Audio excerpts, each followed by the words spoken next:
सूरज आसमान में तमतमाया खड़ा था।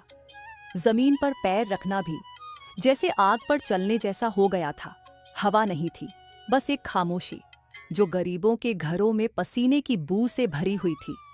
गांव के उत्तर छोर पर एक पुरानी झोपड़ी थी, मिट्टी की दीवारें। टूटे छप्पर के नीचे बैठा एक आदमी अपने बेटे की पीठ पर हाथ फेर रहा था। वह आदमी था हरिराम, गांव का सबसे ईमानदार, सबसे मेहनती, लेकिन सबसे गरीब इंसान। ये सूरज हर रोज जैसे मेरी ईमानदारी को और भून देता है, लेकिन क्या करूं? माँ के संस्कार यही थे, जो भी मिले मेहनत से मिले, सच्चाई से मिले। तभी पानी का बोतल लेकर उसकी पत्नी आती है। थोड़ा पानी पी लो, आपका चेहरा तो लाल पड़ गया है। इतनी गर्मी में भी काम कर रहे हो।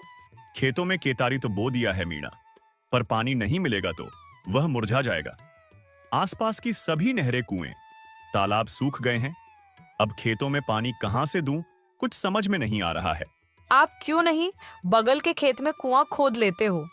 अभी तो अप्रैल का महीना ही चल रहा है। मई जून में तो गांव के बचे खुचे नहरें भी सूख जाएंगे। तब क्या करोगे? उससे पहले ही कुआं की खुदाई कर लो। तुम सही कह रही हो मीना, मैं कल से ही कुआं की खुदाई में लग जाता हूं। उसी गांव में हरिराम का छोटा भाई रहता था, जो दूसरों से बेईमानी करके अपना महल जैसा घर खड़ा कर रखा था। जितना वह बेईमान था, उतना ही दिल का वह कठोर भी था। देख रमेश, गांव में सबसे बड़ा दूध का ठेका मैंने ले लिया, और वो भी मिलावट वाले पाउडर से दूध बनाकर। कोई पकड़ नहीं सकता मुझे। पैसे कमाने का असली तरीका यही है, दिमाग और चालाकी। पर भाई, तेरा बड़ा भाई तो आज भी खेतों में खट रहा है। क्या कभी उसे अपनी तरह नहीं बनाया तूने? वो बड़े भैया हैं, राम जैसा सीधा। कहता है हराम का पैसा घर नहीं टिकता, पर देख मेरा घर तो महल बन गया। आपने कभी अपने भाई से मदद क्यों नहीं मांगी? इतना पैसा है उसके पास।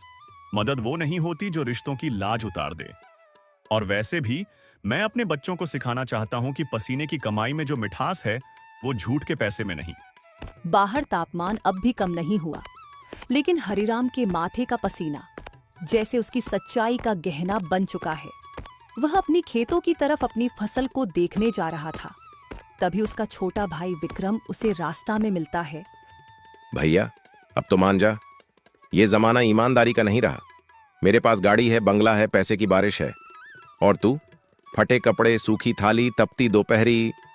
तेरे पास सब कुछ है विक्रम, बस एक चीज नहीं है, चैन। तू अपने बच्चों को क्या सिखा रहा है कि झूठ बोलो, मिलावट करो और अमीर बनो?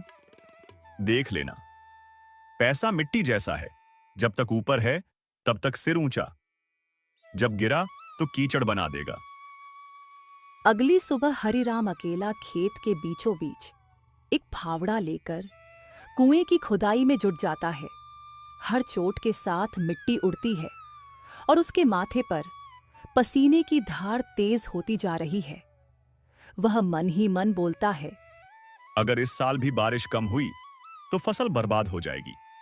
कुआं खुदाऊंगा, चाहे जान चली जाए, पर बच्चे भूखे नहीं सोएंगे। दोपहर का समय पास ही से एक चरवाहा गुजरता है, जो हरिराम की हालत देखता है। हरिराम भैया, ये क्या कर रहे हो? सूरज सिर पर है और आप अकेले खुदाई कर रहे हो। कम से कम कुछ खा पी लो। समय नहीं है भाई, हर मिनट कीमती है। अगर ये कुआं अगले महीने तक न बना तो खेत मर जाएगा, और साथ में हम भी। चरवाहा सिर हिलाकर चला जाता है। कुछ देर बाद हरिराम की चाल लड़खड़ाने लगती है। कुछ घंटे बाद हरिराम धूप में बेहोश हो चुका है। उसका शरीर तप रहा है, होंठ सूख गए हैं, फावड़ा पास पड़ा है। मीना खेत के पास आती है, हाथ में पानी का बोतल लेकर। हरिराम जी, ओ हरिराम जी, हरिराम जी, आँख खोलिए, देखिए मैं आई हूँ। आपने वादा किया था सोनू को पढ़ाना है ना, उठिए ना। हरिराम की सांसें बहुत धीमी हो गई हैं। वह एक बार आंख खोलता है।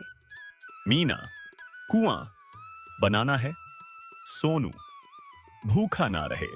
कुछ नहीं चाहिए हमें, बस आप चाहिए। घर चलिए, मैं सब संभाल लूंगी।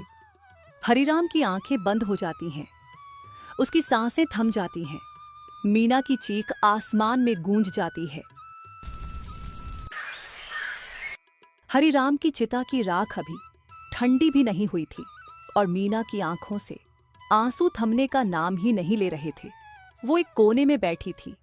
गहरा सन्नाटा उसके चारों ओर पसरा था। उस घर में अब वो आवाजें नहीं गूंजती थीं जो हरिराम के होने का एहसास कराती थीं। बेटे की छोटी छोटी बातें अब मीना के दिल को छलनी कर देती थीं। मैं हार नहीं मानूंगी हरिराम जी। आपकी मौत उस कुएं की खुदाई करने की वजह से हुई है। मैं इसे पूरा करके रहूंगी। अगली सुबह मीना ने कुदाल उठाया और कुएं की तरफ चल दी और फिर अधूरा कुआं को खोदना चालू कर दी। कई दिनों के बाद उनकी मेहनत रंग लाई और आखिरकार उसे कुएं से पानी आ गई। ये देखकर गांव वाले दंग रह गए। अब हरिराम का भाई विक्रम उस कुआं को देखकर लालच भर आई। गीता, पानी की समस्या अब होते जा रही है। सारे तालाब कुएं सूख चुके हैं। गांव वाले पानी के लिए तरसने लगे हैं। अगर मैं पानी का व्यापार करने लगूं तो मेरी अच्छी कमाई होने लगेगी। पर आप पानी की व्यापार कैसे करोगे जी? पानी तो कहीं पर भी नहीं है। दूर दूर तक कुएं तालाब सूख पड़े हैं। अरे मूर्ख गीता, तुम्हें क्या पता नहीं है? मीना भाभी ने कुएं की खुदाई कर दी है और उसमें पानी भी निकल आई है। अब देखो मैं व्यापार पानी का कैसे करता हूं।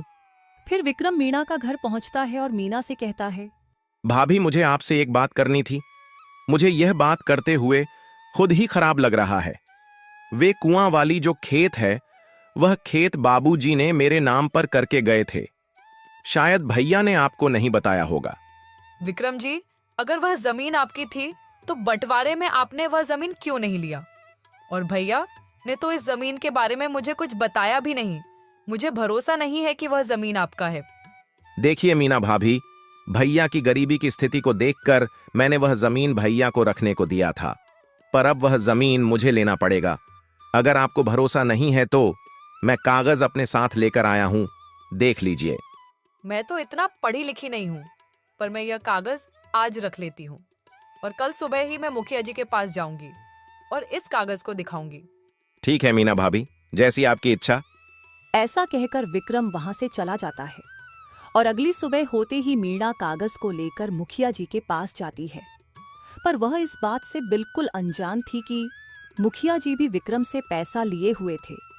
मुखिया जी, यह कागज देखकर बताइए कि इस कागज पर क्या लिखा है। मीणा, इस कागज पर यह लिखा है कि जिस खेत में तुमने कुएं की खुदाई की है वह खेत विक्रम का है। फिर मीना बड़ी उदास मन से वह कागज लेकर घर आ जाती है और आंखों में आंसू भरे अपनी मेहनत वाले कुएं विक्रम के हवाले कर देती है। और उधर विक्रम खुशी खुशी वह पेपर लेकर घर आ जाता है। अब देखो गीता, मैं पानी का व्यापार कैसे करता हूं। गांव वाले बूंद बूंद पानी के लिए तरस रहे हैं। मेरे जैसे को कहते हैं दिमाग वाला। दिमाग वाला नहीं कहते हैं, इसे कहते हैं बेईमान वाला। ज्यादा अपने आप को होशियार मत समझो। आज जो तुमने यह चमचमाती साड़ी पहन रखी हो ना, और होठों में लाली लगा रखी हो, वह सब इसी पैसे की वजह से है। फिर विक्रम अपने नौकरों से कहकर गांव में यह बात फैला देता है कि सुनो गांव वालों, आप लोग की पानी की समस्या विक्रम भैया ने खत्म कर दी है। अब पानी जिनको भी चाहिए वह विक्रम भैया के कुएं से ले जा सकते हैं। पैसे दे जाओ और पानी ले जाओ। कौन बेच रहा है पानी? विक्रम कहता है कुआं उसका है और अब जो चाहे पैसे देकर पानी ले। अरे ये तो वही कुआं है ना जो मीणा ने खोदी थी। हाँ भाई, उसी का है। उस बेचारी ने तो महीने भर तक अकेले खटखट करके गड्ढा खोदा था। जब उसका पति मरा था तब मीणा ने हिम्मत नहीं हारी। खुद मिट्टी ढोई, खुद पत्थर हटाए और तब जाकर पानी निकला। अब ये विक्रम कैसे मालिक बन गया? जब यह बात मीणा के कानों तक पहुंची तो मीणा को यह सोचकर तकलीफ हो रही थी कि उसने जिस कुएं को खून पसीने से सींचा था, अब कोई और उसे दौलत कमाने का जरिया बना रहा।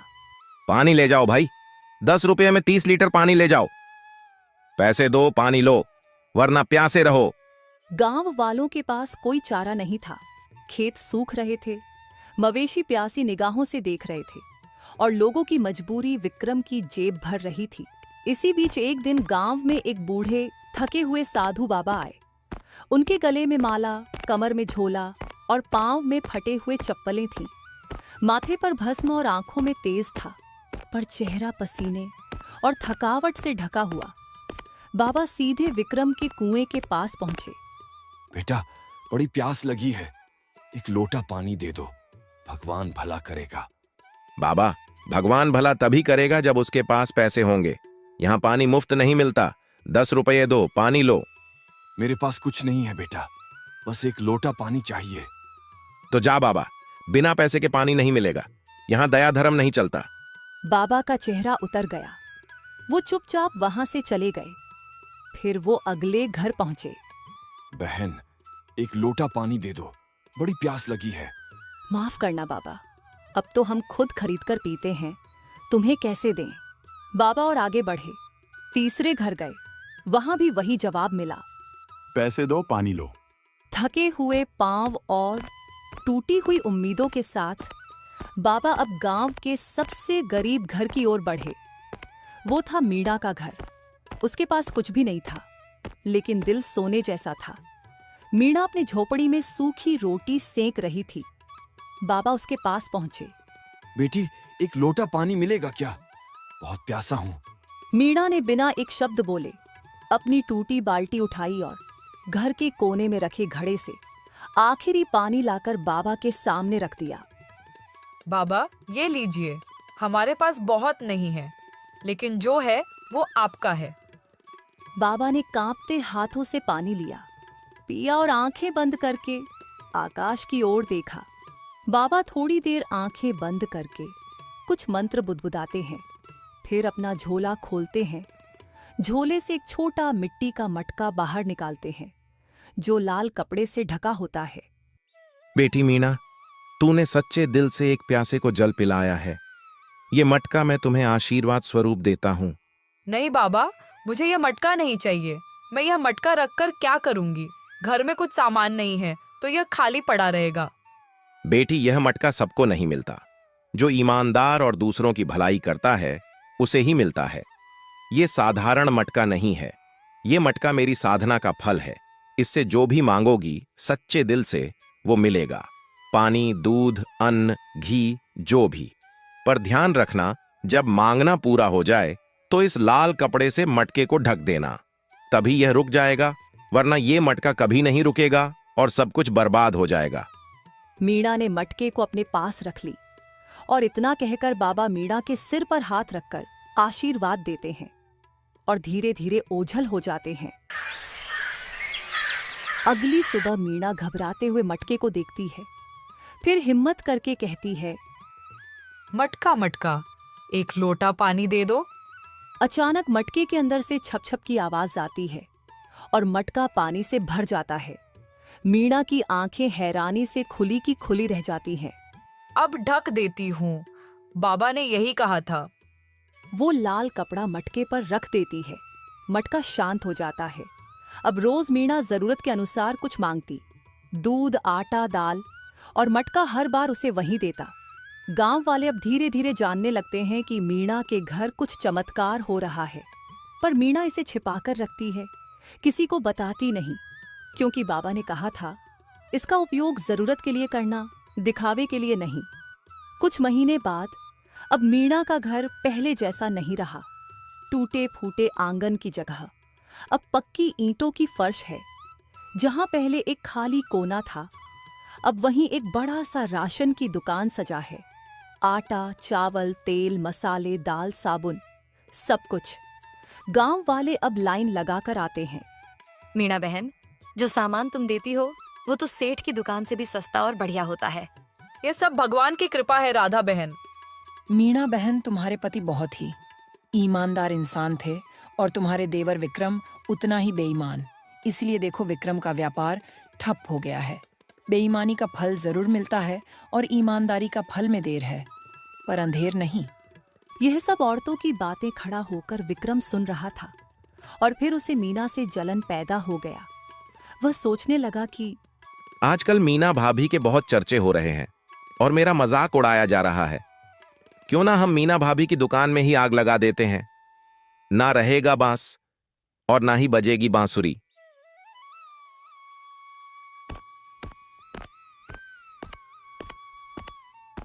उसी रात विक्रम ने मीणा की दुकान में आग लगा देता है और घर में चुपचाप जाकर सो जाता है।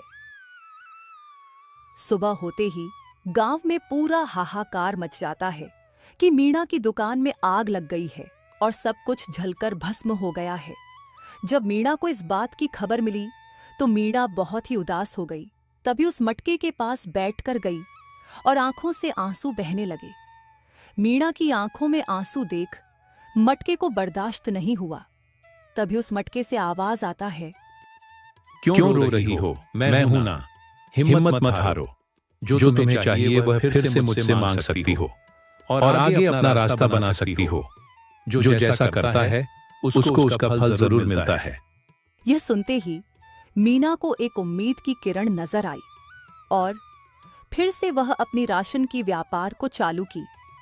मीना की तुरंत दुकान खोलने की बात विक्रम को अंदर से झकझोर कर रख दिया। उसने मन ही मन सोचने लगा, आखिर में यह मीना भाभी ऐसा क्या करती है कि यह तुरंत ही अपना राशन का व्यापार चालू कर ली। अब तो और भी गांव वाले मुझे ताना देंगे। मुझे इसका पता लगाना ही होगा, चाहे कुछ भी हो जाए। विक्रम गुस्से में मीना की जासूसी करने का फैसला करता है। रात के समय विक्रम अपने गमछे से मुंह ढककर मीना के घर की खिड़की से झांकता है। अंदर मीना घड़े के सामने बैठी है। मटका मटका 2 बोरी चावल दे दो। मटके से बोरी भर चावल निकलता है। विक्रम की आंखें फटी की फटी रह जाती हैं। मैं भी कितना मूर्ख था। मुझे जड़ तक पहुंचना था और मैं सिर्फ ऊपर ही देखकर दुकान को जला डाला। जड़ तो यह मटका है, तो राज इस मटके में है। जो मांगो वो देता है। अब यह मटका हमारा होगा। विक्रम खिड़की से आता है और मीना के आंगन में चुपके से मटका चुरा लेता है। अब देखो असली बादशाह कौन बनता है। विक्रम मटका लेकर घर पहुंचता है और अपनी पत्नी बेटे को जगाता है।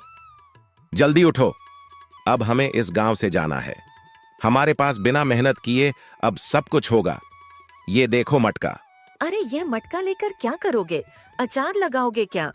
अरे पगली, पहले चलो हमारे साथ, फिर मैं तुम्हें बताऊंगा। अरे इतनी रात में कहाँ लेकर जा रहे हो? पहले मुझे बता भी तो दो कि बात क्या है। तुम बोलती ही बहुत ज्यादा हो। थोड़ी देर सब्र करो, मैं सब कुछ तुम्हें बता दूंगा। कुछ दूर चलते ही वह लोग तालाब के पास पहुंच जाते हैं। विक्रम, पत्नी और बेटा नाव में बैठते हैं। मटका उनके पास रखा है। नाव धीरे धीरे बह रही है और दूसरी तरफ एक नया गांव दिखाई दे रहा है। विक्रम बैठे बैठे सारी बात अपनी पत्नी को बता देता है। क्या जी, इस मटके से सच में सब कुछ मिलेगा? हाँ देखो, अभी मटका 5 बोरी चावल दे दो। मटका से चावल निकलने लगता है। पापा पापा आइसक्रीम मांग कर देखो ना मटका से। आइसक्रीम निकलने लगता है। अब चावल और आइसक्रीम से नाव भरने लगता है। तभी पत्नी बोलती है, अरे अब तो नाव भारी हो रही है। नाव डगमगाने लगती है। पत्नी डरने लगती है। विक्रम, बंद करो इसे। बहुत हो गया, पानी अंदर आ रहा है और आइसक्रीम भी पिघल रहा है। रुक जा मटका, बस कर, बंद हो जा। मटका नहीं रुकता क्योंकि उसे लाल कपड़े से ढका नहीं गया। अब चावल, आइसक्रीम सब कुछ गिरते जा रहे हैं और नाव डूबने लगी है। विक्रम और उसका परिवार पानी में डूबते दिखने लगे। विक्रम के लालच की वजह से उसे और उसके परिवार को अपनी जान गंवानी पड़ी। मीणा मेहनती और ईमानदार थी। भले ही मटका अब उसके पास नहीं थी, लेकिन आज तक मटका ने जो भी दिया था, मीणा ने अपने मेहनत से उसे दुगना कर दिया था और खुशी से जीने लगी। इस कहानी से हमें यह शिक्षा मिलती है कि लालच बुरी बला है।